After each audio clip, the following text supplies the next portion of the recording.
Hola, ¿qué tal, gente? ¿Cómo están? Espero que se encuentren muy bien. Bienvenidos a esto que es Cambio Colectivo.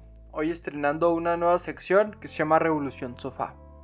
Esto que llamamos Revolución Sofá es más que nada una sátira a todos nosotros que a veces compartimos quejas en internet, ya sea vía tweet o vía Facebook o Instagram, donde compartimos pues ideas o quejas que realmente no llegan a ningún lugar, solo se quedan ahí volando en el aire y creemos que estamos haciendo un cambio, ¿no? Y que estamos haciendo ya como un deber civil, ¿no? Publicar lo que te aqueja y lo que no te gusta de ciertas cosas de la sociedad o del gobierno. Y realmente es una sátira porque esas quejas no llegan a ningún lado, ¿no? Así que aquí vamos a hablar sobre ese tipo de tendencias o quejas que más hay en, en las redes sociales. Y hoy el tema de hoy de Revolución Sofá va a ser la clase media. Realmente ha sido un tema muy controversial por las declaraciones que hizo el presidente de México en estas últimas semanas. Y la verdad es que he visto mucha gente ofendida. Al igual, pues yo también me ofendí hasta cierto punto, pero pues toma las cosas de quien venga, ¿no? O sea, realmente el problema aquí no es tanto quién lo dijo, sino lo que desató como inconformidad de la supuesta clase media, ¿no? Así que quizás te moleste esto, pero lo más seguro es que no seas clase media. Crees que eres clase media, pero a lo mejor no, quizás no lo seas. Así que, primero que nada, definamos qué es la clase media según los factores que calculó el INEGI, ¿no? Porque la clase media, antes de empezar con los factores, la clase media es algo muy ambiguo. O sea, realmente hay muchos conceptos que, que mencionan ahí, pero ninguno es así certero de que aquí está la clase media en estos factores. Así que vayamos con los factores que supuestamente el INEGI son los que definen la clase media, ¿no? Primero que nada, tienes que tener una computadora como mínimo en tu casa. Gastar aproximadamente de 4,380 pesos en alimentos y bebidas fuera del hogar, es decir, pues comer fuera de tu casa y todo lo que implica el salir y ir al cine, ¿no? Al menos un integrante del hogar cuenta con un trabajo estable, esto al gozar de un salario como con un contrato con una empresa privada, es decir, pues un asalariado que tenga un contrato con una empresa privada y tenga estas prestaciones, ¿no? que te da una empresa privada, perdón. Y que la cabeza del hogar cuente con estudios de nivel medio o superior, por lo menos. O sea, tienes que haber terminado la prepa o tener la universidad hacia arriba, como mínimo. Y que la vivienda sea propia, que la esté o que se esté pagando, ya sea que la vivienda en la que vivas ya sea tuya o que la estés pagando mediante Infonavit o algún crédito hipotecario.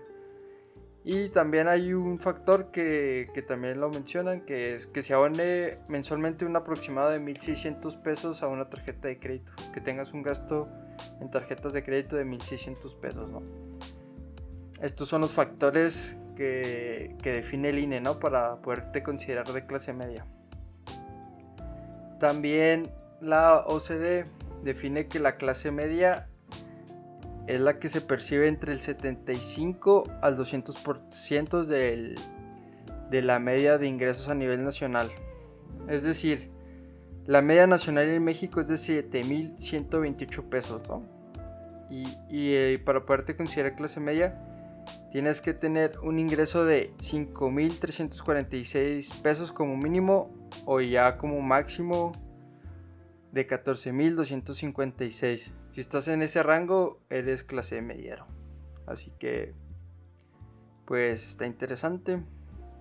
Para para que esto sea una ley también, o sea, de que puedas decir, ok, soy clase mediero, tienes que la familia, o sea, que tu familia sea de 4 integrantes y que debas de tener un ingreso mínimo de 21,384 pesos. Es decir, que si tú tienes unos hijos, ¿no? Es tu esposa, tú y tus hijos, y nomás trabajas tú como hombre o nomás trabaja tu esposa, el ingreso mínimo para mantener a tu familia es de 21,384 pesos. O sea, para poderse considerar clase media. Así que, ya considerando esto, ¿eres o no eres clase media? Esa pregunta pues te la dejo a ti. Y realmente la clase media no tiene nada de malo. La verdad es que una clase media fuerte en un país habla muy bien del desarrollo de ese país. Así que no hay que tener así como que la clase media es atacada y nada. Claro que no, realmente la clase media se está extinguiendo en base a otros factores quizás hasta externos, ¿no? Del propio país. Porque realmente la clase media enfrenta muchos problemas, quizás más que hasta los mismos pobres. Porque la clase media tiene estos problemas. Es la que paga más impuestos a nivel general en México, por darte un ejemplo. Porque paga un ISR promedio del 30%. Y la mayoría de estas personas que pertenecen a la clase media no pueden deducir los impuestos de manera tan fácil como lo puede deducir una empresa o un emprendedor, los cuales tienen mayores estímulos fiscales. Es decir, que el 30% de su sueldo se va directo a las arcas del gobierno, ¿no? Al igual, dentro de la clase media hay... No los quiero mencionar aspiracionistas porque es una palabra medio ambigua. Pero dentro de las clases medias hay muchas personas que quieren aparentar que son de una clase social más alta. O sea, quizás seas clase media y quieras buscar aparentar ser clase alta o ser clase más arriba de la que tú perteneces, y esto quizás implica que tus ingresos estén en el 50% de los casos implicados en deuda. O sea, de que el 50% de tu salario lo tengas que meter a una deuda, ya sea para pagar una casa, ropa de lujo o quizás hasta un auto nuevo.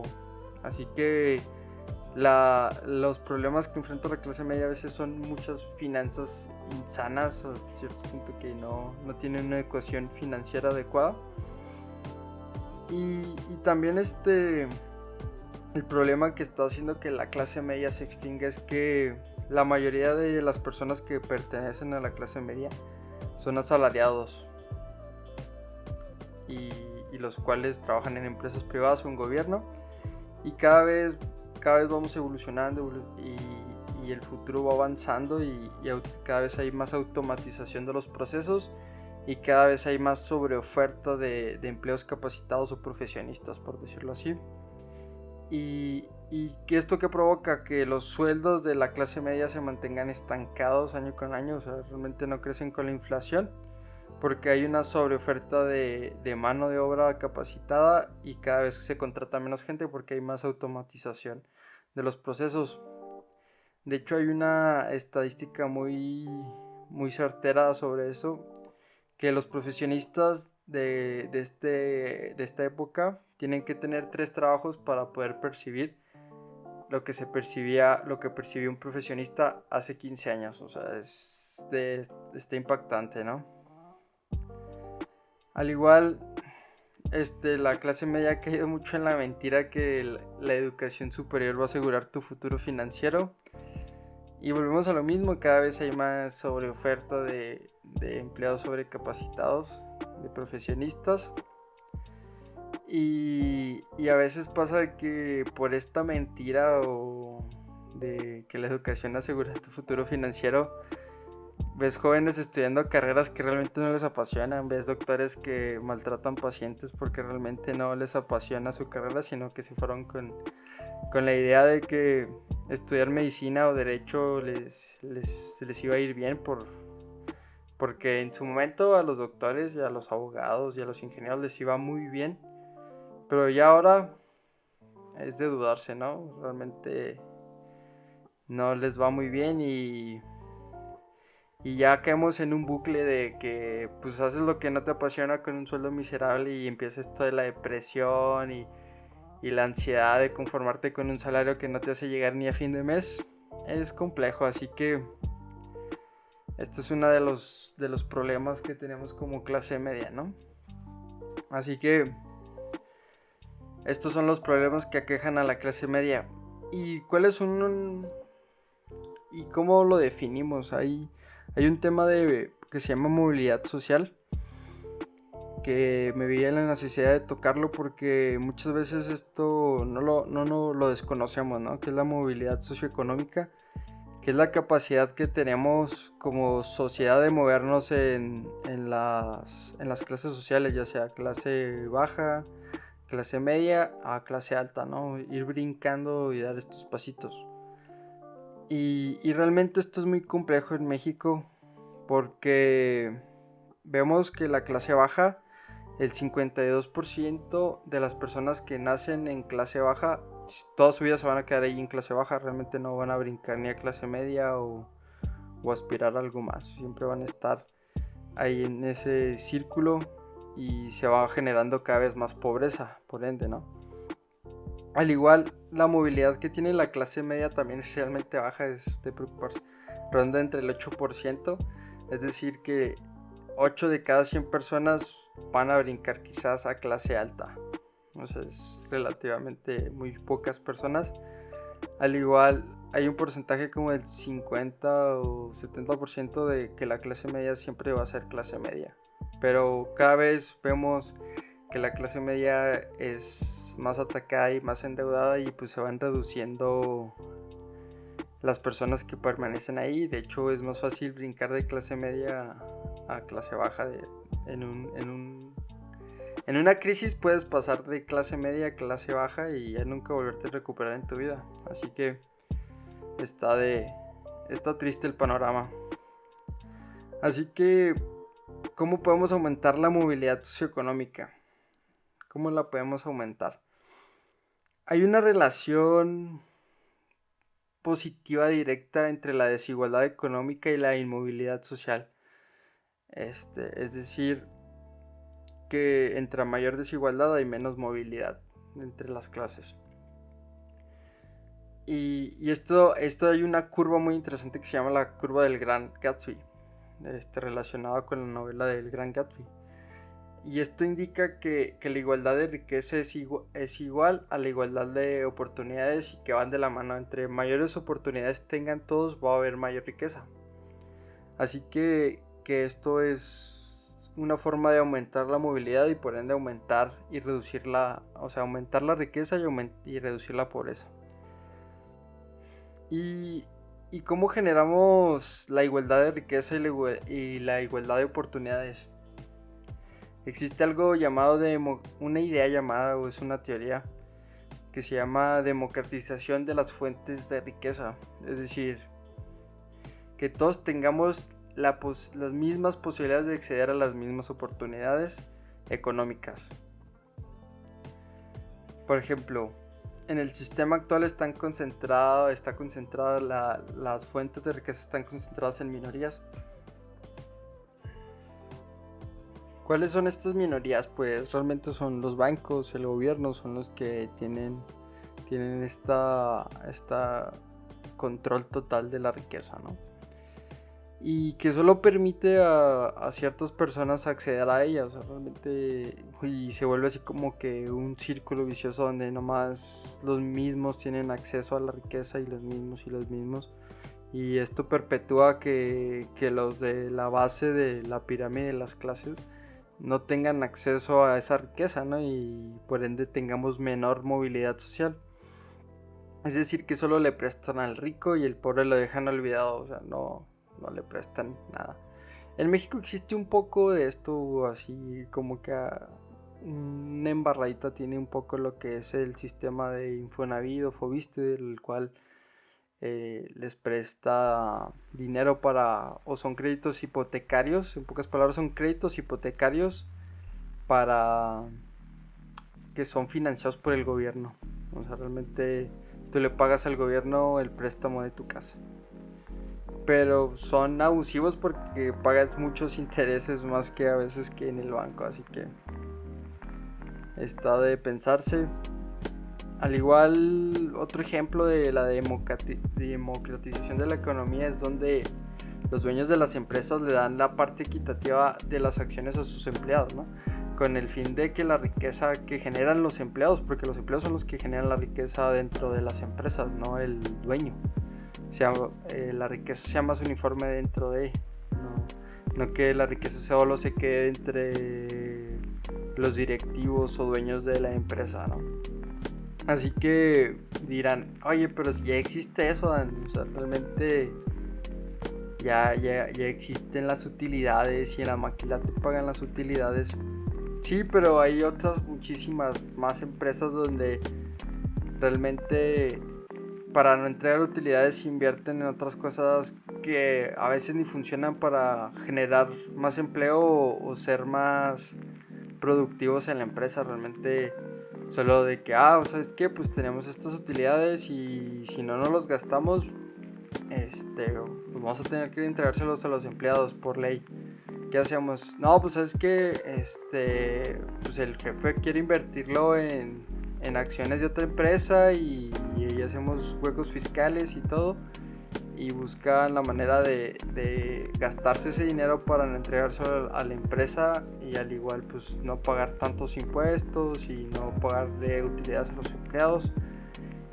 Y si hubiera una democratización de la economía o una democratización de la riqueza, los empleados tomarían las decisiones de que, oye, se va a gastar tus utilidades en hacerte más productivo y que te canses menos porque te vamos a comprar estos aparatos y estas máquinas. ¿Qué onda? ¿Lo apruebas o no? Y no, pues que sí. Y eso sería una democracia económica dentro de la empresa. Y al igual a nivel gobierno podría ser una opción de, oye, yo no quiero que se gaste el dinero en una refinería, por el ejemplo más actual que tenemos. Mejor gástalo en dar incentivos para que la gente pueda comprar autos eléctricos o gaste ese dinero en movilidad colectiva, ya sea en autobuses eléctricos o en metro. En vez de comprar una refinería, pues que todas las capitales del país tengan un metro o un metrobús eléctrico. Todo ese tipo de cuestiones podríamos democratizar la economía y decir, ok, pues ahora que les toque una renta universal a la gente que tuvo, o un apoyo económico a la gente que está ahorita los agricultores que están afectados por la sequía, para que puedan de perdido pagar sus deudas y poder mantenerse en lo que se mejora el clima, ¿no? Eso es una democracia económica que nos ayudaría a que los pobres brinquen a clase media y la clase media suba a clase alta y que la riqueza siga circulando y que la economía dentro de un país crezca más, ¿no? Así que te vuelvo a dejar la pregunta, ¿realmente eres clase media?